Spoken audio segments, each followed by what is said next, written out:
Olá, boa tarde, seja bem-vindo ao programa Mais Saúde, uma realização da ACOM, Associação de Combate ao Câncer do Centro-Oeste de Minas. E nós temos a honra de receber aqui nos estúdios do programa Mais Saúde hoje, Rômulo Verdolin de Souza. Ele é físico e supervisor de radioproteção do Hospital São João de Deus e do Hospital do Câncer. Rômulo, seja muito bem-vindo ao programa Mais Saúde. Primeira vez que você participa e tenho certeza que a gente vai ter muitas outras oportunidades de falar, né, a respeito da radioterapia, do hospital de forma geral e das novidades do câncer. Então seja muito bem-vindo. Ok, muito obrigado e já de antemão eu agradeço pelo convite de poder estar aqui falando um pouquinho. Nós é que agradecemos. Bom, muita gente, né, dos pacientes, acompanhantes que visitam, frequentam, né, diariamente, talvez, o Hospital do Câncer devem ter contato, devem ter te visto lá no hospital, mas eles não sabem o que faz um físico, ou o que é a sua função. Explica pra gente, começando por um breve currículo, como funciona, qual é o trabalho do setor? Certo. Bom, primeiro, eu sou graduado em Física, sou pós-graduado em Estatística e Matemática, sou especialista em Física Médica, titulado pela Associação Brasileira de Física Médica, sou supervisor de radioproteção, titulado pela Comissão Nacional de Energia Nuclear, tenho mestrado e pós-doutorado em engenharia nuclear, tenho doutorado e pós-doutorado em físico-química. Toda essa formação voltada para essa área de aplicação das radiações, especialmente em medicina, que é o caso do hospital. Então, a atuação de um físico dentro de um hospital, ela é necessária, principalmente quando se usa radiação ionizante. Então, isso está previsto, inclusive, em normas da Comissão Nacional de Energia Nuclear, da Agência Nacional de Vigilância Sanitária. Então, é exigência que haja um físico dentro de hospital, em especial, no nosso caso aqui, no serviço de radioterapia do Hospital São João de Deus. E a atuação, se é que a gente pode dizer assim, porque para a gente, talvez, a gente tenha um pouco mais de acesso ao hospital, saiba como funciona basicamente a radioterapia, a quimioterapia. Mas para quem está em casa e não sabe muito bem como funciona, qual que é o papel, vamos dizer assim, resumindo, né, de uma forma grotesca até, mas qual que seria o papel do físico, até a gente fala de radioproteção, né? Qual é o papel que ele desempenha no aparelho que é o acelerador linear e todas as bracterapia, que são os aparelhos que usam da radiação? Explica para a gente melhor. Sim. Bom, primeiro vamos separar a atuação do físico e a atuação do supervisor de proteção radiológica, embora muitas vezes a pessoa execute as tarefas relativas a essas duas funções, que é o meu caso. O físico propriamente dito, qual que é o papel dele dentro do serviço de radioterapia? Quando o médico prescreve um tratamento radioterápico para um paciente, aquela prescrição dele ela é feita na forma de uma dose. Então ele prescreve uma quantidade de aplicações, prescreve uma quantidade de radiação. Agora, para que essa radiação seja aplicada daquela forma ao paciente, tem que ser gerada uma ficha técnica. E essa ficha técnica leva em consideração fenômenos físicos, principalmente. Então, para que o técnico em radioterapia execute a aplicação do tratamento, é necessário que um físico gere um prontuário, uma ficha de tratamento. Então, naquela ficha de tratamento, a gente tem parâmetros relacionados, por exemplo, à máquina. Abertura de colimador, distância do paciente até a fonte de radiação, quanto tempo aquela máquina vai ficar ligada, quais são os acessórios que vão ser usados. Então esse é um dos papéis do físico, executar a ficha de planejamento. E antes que essa ficha seja feita, existe toda aquela etapa de simulação que a gente faz em computador. Nós usamos softwares caríssimos para fazer esse tipo de simulação. E a ficha, então, gerada pelo software, com a participação do físico, é passada para o técnico e esse técnico executa aquele tratamento que o médico deseja que seja executado no paciente. Essa é a função do físico. Além disso, nós somos também responsáveis pelo funcionamento dos equipamentos. Você falou, por exemplo, de acelerador linear, é um exemplo de equipamento, né? Mas aqui no próprio Hospital São João de Deus, no serviço de oncologia, nós temos equipamento também de bracterapia de alta taxa de dose. Também é função do físico assegurar que esse equipamento funcione. Em outros centros existem outros equipamentos, por exemplo, máquinas de telecobaltoterapia ou até outros tipos de equipamento, todos eles sempre são gerenciados por físicos. Agora, do ponto de vista da proteção radiológica, o supervisor de proteção radiológica, que geralmente é um dos físicos da instalação, ele também está previsto em normas, ele tem que existir dentro da clínica e ele é o responsável pela segurança da instalação. Então, segurança, por exemplo, para que não haja vazamento de radiação para a comunidade externa à clínica, para que pacientes, acompanhantes de pacientes não sejam também expostos à radiação. Então, todas as tarefas associadas ao uso adequado, ao uso seguro de radiação, todas essas tarefas são de responsabilidade do supervisor de proteção radiológica, que não tem que ser necessariamente um físico, mas que normalmente é o físico da instalação, principalmente porque para você obter esse título na Comissão Nacional de Energia Nuclear, você tem que passar por uma bateria de exames e esses exames cobram basicamente conhecimentos físicos. E aí, nesse caso, então, a maioria dos supervisores, eles são físicos, então, por esse motivo, por ter um conhecimento maior de como funciona, dos fenômenos mais comuns e o que pode ou não oferecer algum risco. Exatamente. Certo. E dentro do Hospital do Câncer, né, Hospital São João de Deus, a unidade oncológica, Sim. que é o Hospital do Câncer, há quanto tempo já que o senhor vem desempenhando esses trabalhos? Olha, em abril próximo eu completo 10 anos de hospital. Então eu estou ali há 118 meses, muito embora, como você mesmo disse no início, as pessoas nem me vejam, porque o físico geralmente faz um papel de bastidores. As pessoas têm contato com o médico, têm contato com o técnico de enfermagem, com o técnico de radioterapia e com os demais profissionais, mas o físico geralmente faz um papel de bastidores. A gente tem que fazer aquela interface entre o que o médico quer e o que o paciente precisa. Então, essa parte, além da parte de proteção radiológica, né, isso geralmente é feito meio oculto, né? As pessoas geralmente não nos veem dentro do hospital. Certo. E muita gente, muitos pacientes que estão começando um tratamento, e muita gente que assiste o programa para se informar, né? A gente não só fala do tratamento, mas a gente sempre fala de saúde, prevenção, dá dicas, né, de alimentação saudável, exercícios, de forma geral, para se ter, por que não, qualidade de vida. E é de curiosidade de muita gente que, até fugindo um pouquinho, né, é de muita curiosidade a respeito da radioterapia.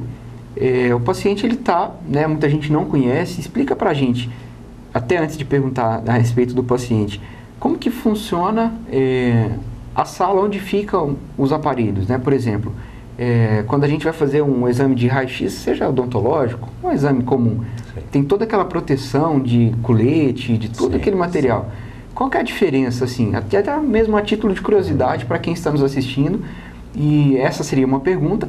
E a segunda, o paciente, quando ele sai, por exemplo, da sessão de radioterapia, ele emite algum tipo de radiação, que são dúvidas comuns, Sim. que a gente recebe direto, a gente vê direto, né? Sim. Que as pessoas não sabem como funciona. Se aquilo tem medo, né, não um mito, mas um medo geral em cima da palavra radiação, até Sim. assim como câncer, né? Então, são dúvidas que a gente ouve frequentemente. Eu queria que você explicasse nessa oportunidade. Certo. Bom, a primeira pergunta é, você está fazendo uma comparação, por exemplo, com um raio-x odontológico. Por exemplo. Sim. Qual que é a diferença que existe da radioterapia para o que nós chamamos de radiodiagnóstico? Quando você fala em fazer uma imagem odontológica, por exemplo, é o que nós chamamos de radiodiagnóstico. São imagens feitas para se gerar um diagnóstico médico. No caso, a radioterapia já é o tratamento propriamente dito. A principal diferença que existe entre o diagnóstico e a terapia é a energia das radiações usadas. Nos dois casos, nós usamos basicamente radiação ionizante. Muito embora, para se fazer diagnóstico, você possa usar outras técnicas que não empreguem necessariamente radiação ionizante, como é o caso, por exemplo, da ressonância magnética nuclear. Mas, como você citou o próprio raio-x, que é o mais comum, é a mesma radiação que nós usamos na radioterapia. Radiação ionizante, ou seja, uma radiação capaz de arrancar elétrons do meio onde ela atravessa. No caso, o meio seria o nosso corpo. Então, a radiação atravessa o nosso corpo, podendo, eventualmente, arrancar elétrons. O que tem de diferente entre a terapia e o diagnóstico, basicamente, é a energia dessa radiação. Para se fazer diagnóstico, é necessário que parte dessa energia seja absorvida pelo tecido para se gerar contraste na imagem. Então, por exemplo, quando você faz uma radiografia, digamos, de um tórax de um paciente, por exemplo, você vai visualizar facilmente os arcos costais do paciente. Você consegue enxergar os ossos perfeitamente por uma diferença de absorção de energia que acontece entre o osso e o tecido mole. No caso da radioterapia, a radiação tem uma energia muito alta. Ela é tão alta que ela não é adequada para se gerar imagem. Essa radiação de energia muito alta atravessa o corpo, basicamente destruindo células. Então, a principal diferença que existe é essa. A energia empregada em radioterapia é uma energia muito maior, muito mais alta do que a energia empregada em radiodiagnóstico. Só a título de exemplo, o acelerador linear que nós usamos atualmente aqui no serviço de radioterapia do Hospital São João de Deus é uma máquina de 6 milhões de eletronvolts. É um acelerador que nós chamamos 6MV. Para se fazer uma radiografia, você vai usar algo em torno de 0,1, 0,2 MV, ou 100 kevs, 200 kevs. Então, a ordem de grandeza é diferente, a quantidade de energia associada à radiação empregada na radioterapia é muito grande. Então, essa é a principal diferença. A segunda pergunta que você fez, se o paciente, logo após a irradiação que ele sofre, a aplicação da radiação que ele sofre dentro do serviço, se ele pode, por exemplo, oferecer risco para outras pessoas. Não. O efeito da radiação é basicamente instantâneo quando se pensa nisso. Na verdade, nós dividimos o efeito da radiação em imediato e tardio. Mas, do ponto de vista do paciente se tornar propriamente uma fonte, isso não existe em radioterapia. Isso pode existir, por exemplo, se o paciente fizer um implante de sementes radioativas para um tratamento de próstata, por exemplo. Então, sementes radioativas vão ser implantadas no órgão do paciente e o paciente, depois de uma certa quantidade de horas internado no hospital, ele vai embora para casa com aquelas fontes. Elas jamais vão ser retiradas do seu corpo. Então, ao longo do tempo, com o passar das semanas, dos meses, dos anos, aquela quantidade de radiação que está sendo emitida vai diminuindo, porque toda fonte radioativa decai. Toda fonte radioativa perde ao longo do tempo o seu poder de emitir radiação. Mas é um caso específico. No nosso caso, quando nós fazemos teleterapia, que é o caso do acelerador linear, a fonte está de fora do corpo do paciente. Você irradia o paciente sem que haja contato entre a fonte e o corpo do paciente. Você desligou o acelerador, não há mais radiação em lugar nenhum dentro da sala.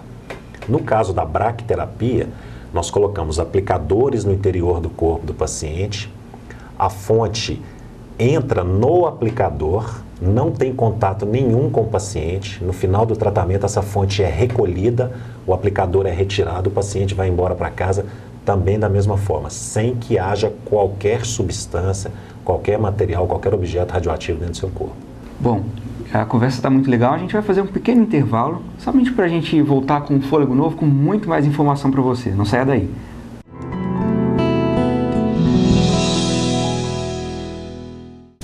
A Acon construiu, equipou e expandiu o Hospital do Câncer e presta assistência a seus pacientes. Hoje são mais de 10 mil atendimentos mensais. Olá, nós somos o Patufu e somos parceiros da Acon na luta contra o câncer. Seja parceiro você também. A vida pede o seu apoio. Quando a Acon chamar, deixe seu coração atender.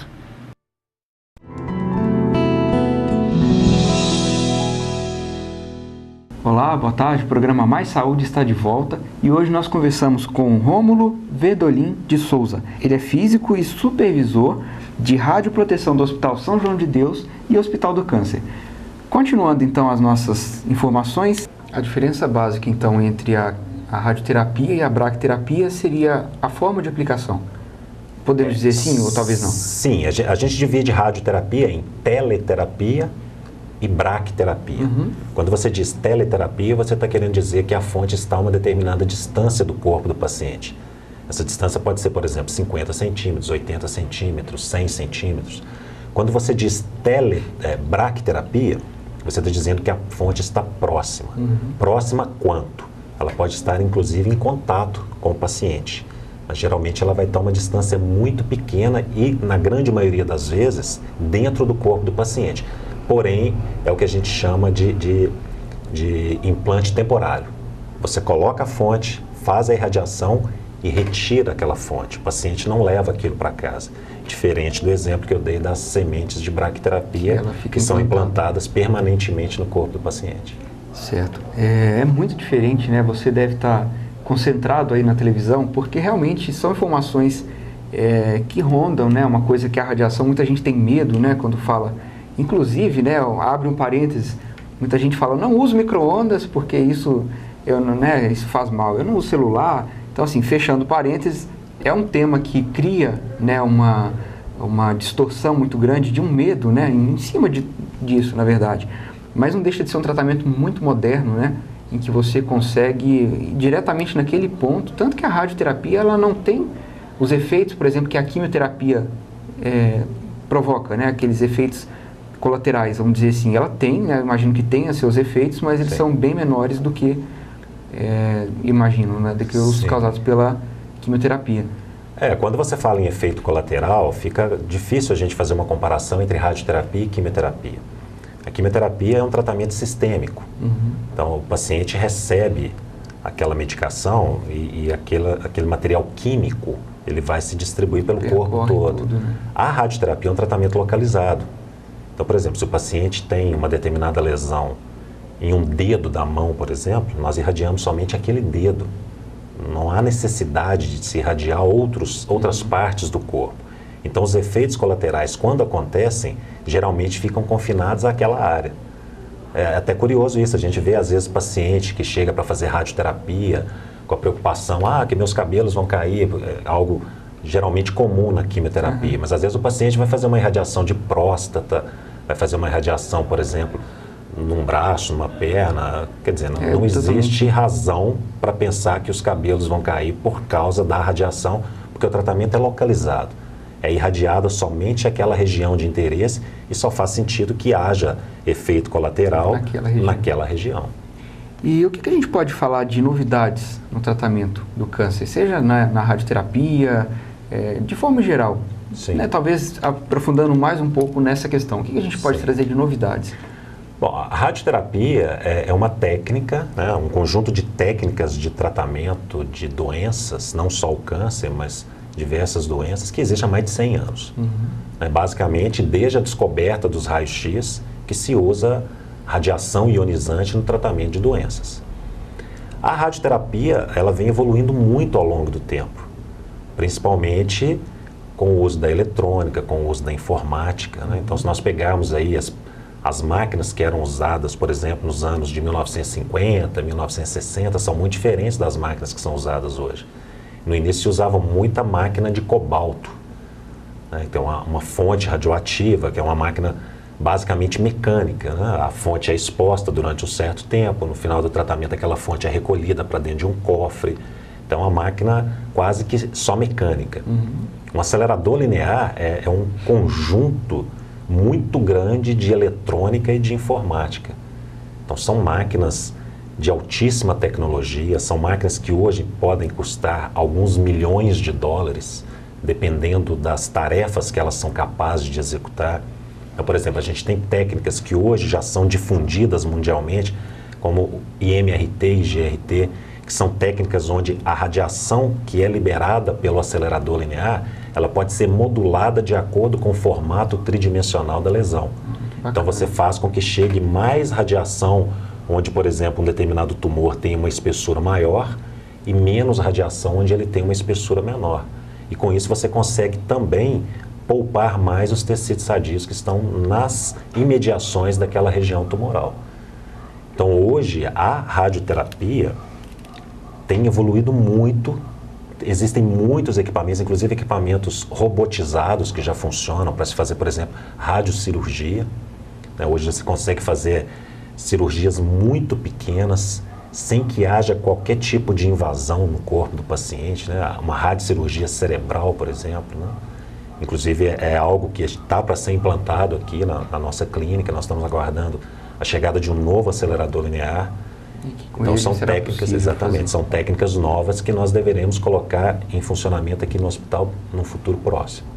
E com relação ao Hospital do Câncer aqui em Divinópolis, né, da ACOM, no Hospital São João de Deus, em que posição ele se encontra com relação aos grandes centros, né? Por exemplo, São Paulo, Rio de Janeiro, e até mesmo, por que não, fora? O paciente, ele pode ficar tranquilo, ele tem um tratamento moderno, um tratamento eficaz com relação aos equipamentos que são utilizados? Sim, a nossa clínica está em funcionamento há um pouco mais de 10 anos. A gente está passando agora pelo primeiro processo de upgrade. Então, a gente está para receber um acelerador mais novo, que vai possibilitar a implantação de técnicas ainda mais modernas. Porém, a radioterapia que nós fazemos aqui hoje é uma radioterapia que está acima da média nacional. Hoje nós temos uma boa parte dos nossos pacientes fazendo tratamentos que são chamados conformacionais. Então, são tratamentos onde os pacientes têm blocos de colimação personalizados para cada um dos campos de irradiação do seu corpo. Com isso, a gente consegue preservar bastante os tecidos sadios que estão próximos ali daquela lesão. Nós fazemos braquiterapia de alta taxa de dose aqui dentro do hospital. São pouquíssimos hospitais que têm feito isso, principalmente para atendimento de pacientes de SUS. Então, assim, nós temos uma clínica em funcionamento há mais ou menos uns 10 anos e que agora está sofrendo um processo de upgrade tecnológico. Com a chegada desse acelerador novo, com a futura implantação de técnicas de MRT, de radiocirurgia, o serviço de oncologia do Hospital São João de Deus vai estar no mesmo nível tecnológico que a grande maioria dos grandes centros aqui do Brasil. Certo, é muito bom a gente ouvir isso, né? Inclusive pelo fato de saber que tudo isso, né, a ACOM, ela, na verdade, ela construiu, equipou, né, expandiu, e quem administra todos esses recursos, o Hospital São João de Deus, em parceria com a ACOM, é um grande parceiro nosso. E tudo isso graças a você que contribui, que ajuda, que participa conosco nessa grande luta, né, contra o câncer. Na verdade, é uma luta mesmo pela vida. A gente fala isso no nosso slogan, né, contra o câncer pela vida, e são palavras muito sábias, porque a gente está, assim, disposto a tudo. A gente quer fazer de tudo pela vida, né, contra o câncer pela vida. Rômulo, eu queria então agradecer muito a sua participação e deixar a câmera do Mais Saúde aberta para você fazer alguma consideração, porque é tanto assunto, né? A gente tem tanta dúvida, tenho certeza que a gente não falou de tudo, tem gente em casa que queria saber de mais alguma coisa, mas eu queria que você fizesse então as considerações, talvez de alguma coisa que a gente tenha esquecido, que você considere ser importante para quem está nos assistindo. Certo. Bom, o que eu queria chamar a atenção é que geralmente as pessoas, quando pensam em radiação, pensam em coisa ruim. Então, geralmente, quando você fala radiação, a pessoa pensa em acidente de Goiânia com o Césio-137, as bombas de 1945 em Hiroshima e Nagasaki, o acidente em Chernobyl, recentemente o vazamento na usina de Fukushima, no Japão. Então, muitas vezes, quando se fala radiação, as pessoas já associam a coisa ruim, as pessoas pensam em coisas ruins antes de pensar no benefício do uso correto e seguro da radiação ionizante. Então, a gente tem emprego de radiação na indústria, na pesquisa, no meio ambiente, na saúde. Então, nós temos aí o uso de radiação ionizante para se fazer diagnóstico médico, para se fazer terapia. Então é importante que as pessoas... Muito amplo, né? Exatamente, é importante que as pessoas tenham também essa visão de que radiação não é uma coisa ruim. A radiação é ruim se for usada de forma inadequada. Usada de forma correta e de forma segura, a radiação pode trazer muitos benefícios, não só para o ser humano, mas para o meio ambiente de uma forma geral. Então é importante as pessoas terem também essa visão da radiação, não pensando somente naquelas coisas ruins que geralmente estão quase que associadas diretamente ao nome. É o mais comum, infelizmente. Sim, a gente tem acesso a essas notícias e realmente os danos, né, a destruição, quando usada de forma incorreta, né, seja em bombas, enfim, ou vazamento, a destruição realmente é muito grande. Exatamente. Mas a gente fica feliz, né, de saber de todos esses benefícios, da segurança com que funciona o Hospital do Câncer, né, do Centro-Oeste de Minas, aqui em parceria com o Hospital São João de Deus. Então, mais uma vez, muito obrigado pela participação. Com certeza nós vamos, né, ter outros contatos, vamos convidá-lo novamente para participar, porque tem muitas dúvidas que a gente não falou aqui, inclusive a respeito desses aparelhos que nós temos em casa, que muita gente fica na dúvida, né, a respeito se funciona, se isso faz mal, se ao longo do tempo faz, se não faz. Então, com certeza, é tema para um próximo programa que certamente nós vamos convidá-lo novamente, né? Redundante, mas nós vamos convidá-lo para participar e esclarecer isso para a nossa população. Muito obrigado. Sou eu que agradeço pela oportunidade e estou sempre à disposição. Um dia que quiserem a minha presença aqui de novo, vai ser um prazer. Com certeza, muito obrigado. E você de casa, então faço mais uma vez um convite para que esteja conosco no sábado que vem nesse mesmo horário. Programa Mais Saúde, uma realização da ACOM, feito especialmente e carinhosamente para você. Um grande abraço, fiquem com Deus e até lá.